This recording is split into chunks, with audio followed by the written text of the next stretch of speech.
Division করে কখনো কোনো দেশ বাঁচতে পারে না। আমরা সবাই মিলে একসাথে থাকবো, সবাই মিলে সুন্দরভাবে থাকবো, আর সবাই একসাথে থাকবো। যেটা বাংলার পথ মমতা বন্দ্যোপাধ্যায় দেখিয়েছেন, সেটাই ভারতবর্ষের পথ, যেটা ভারতবর্ষকে এক রাখতে হবে। মমতা বন্দ্যোপাধ্যায় নিজে এটা দেখছেন ইন্ডিয়া জোট, এটা নিয়ে আমি কোনো মন্তব্য করতে চাই না। আমি আশাবাদী ভারতবর্ষে অল্টারনেটিভ একমাত্র ইন্ডিয়া জোট, এবং আমরা যারা অত্যাচারিত, যারা নিপীড়িত মানুষ সারা ভারতবর্ষ জুড়ে আমরা চাইছি যে জোট। আন্তরিকতা যদি না থাকে করতে হবে। আন্তরিকতা নেই, এটার একটা ফর্মুলা হয়েছে, কিন্তু যখন মানুষ চাইবে সবাই বাধ্য হবে। মমতা বন্দ্যোপাধ্যায় চাইছেন আন্তরিকভাবে ইন্ডিয়া জোট হোক, যারা চাইছেন না তারা কারোর কাছে কারো এজেন্ট হয়ে কথা বলছে। অনেকগুলো জায়গায় আমরা ডাক করে ফেলেছি, অনেকগুলো জায়গায় আমরা ডাক করছি, আর অনেক জায়গায় কেবিলের তার ঝুলছে।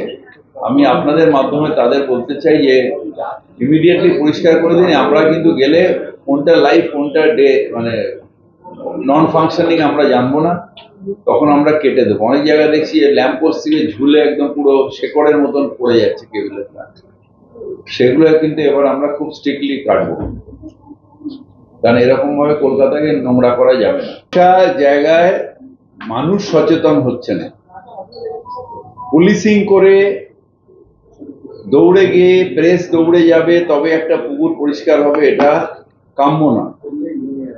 কাম্য হচ্ছে যে আমার এলাকায় আমায় বুঝতে হবে একটা পুকুর থাকা মানে আমার বাচ্চারা সুরক্ষিত আছে, আমার বাড়িতে পরিশুদ্ধ অক্সিজেনটা আসছে। যতক্ষণ মানুষের মধ্যে এই চেতনাটা আসবে না, ততক্ষণ আমরা হাজার চেষ্টা করলেও কিছু করতে পারবো না। আপনি যে বলছেন মাছ বাজারের পেছনে ফেলছে, তো লোকাল লোকেরা যাদের অক্সিজেন চলে যাচ্ছে, নচিকেতা একটা গান গেয়েছে না, রোদ চুরি করছে, সেরকম যারা অক্সিজেন চুরি করে নিচ্ছে, আমার অক্সিজেন চুরি করে নিচ্ছে, আমার সোনা চুরি করলে আমি থানায় ডায়েরি করছি, আমার অক্সিজেন চুরি করেছে, আমার বাচ্চার ভবিষ্যৎ চুরি করে নিচ্ছে, আমি হাঁ করে থাকবো? কখন একটা কমপ্লেন ববি হাকিমের কাছে আসবে, তারপর সেটা নিয়ে লাফালাফি হবে, তার জন্য ওয়েট করতে হবে? আপনি বললেন আমার তো পৃথিবী এত হাজার হাজার পুকুর, আমার পক্ষে তো সব সম্ভব না। আর সত্যি সত্যি এখন আমার ফ্রাস্ট্রেশন এসে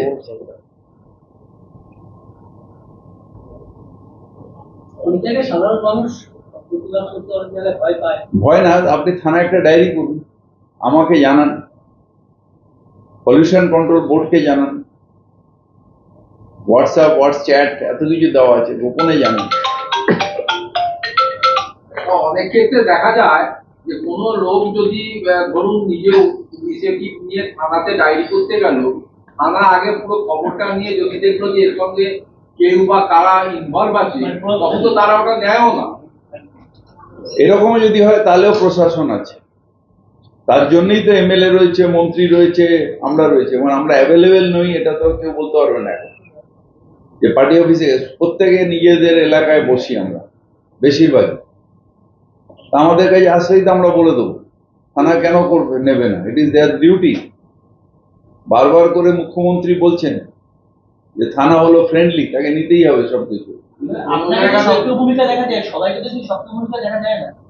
সক্রিয় ভূমিকায় দেখা যায় না হয়তো, কারণ টক টু মেয়র করে না বলে, কিন্তু সবাই সক্রিয়।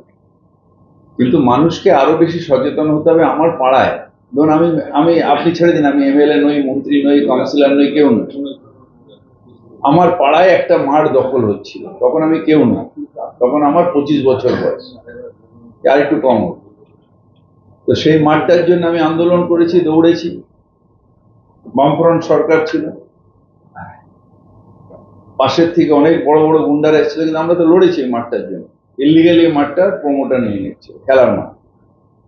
তো সেই যদি তখন যদি আমার চেতলা এটা হতে পারে, আমি একা না, সব জানছিল, তো এখন কেন হবে না? কোনো পুকুর ভরাট করলে অনেক জায়গা আছে, যে এই একজন আছেন, আমি ওকে পুকুর বন্ধু নাম দিয়েছি, দেখে দেখে আমাকে খবর দেয় এইটা হচ্ছে ওইটা হচ্ছে। তো সেটা হবে না কেন? গাছ কাটতে হবে না কেন? অনেকে আছে যারা গ্রিন এ করেন।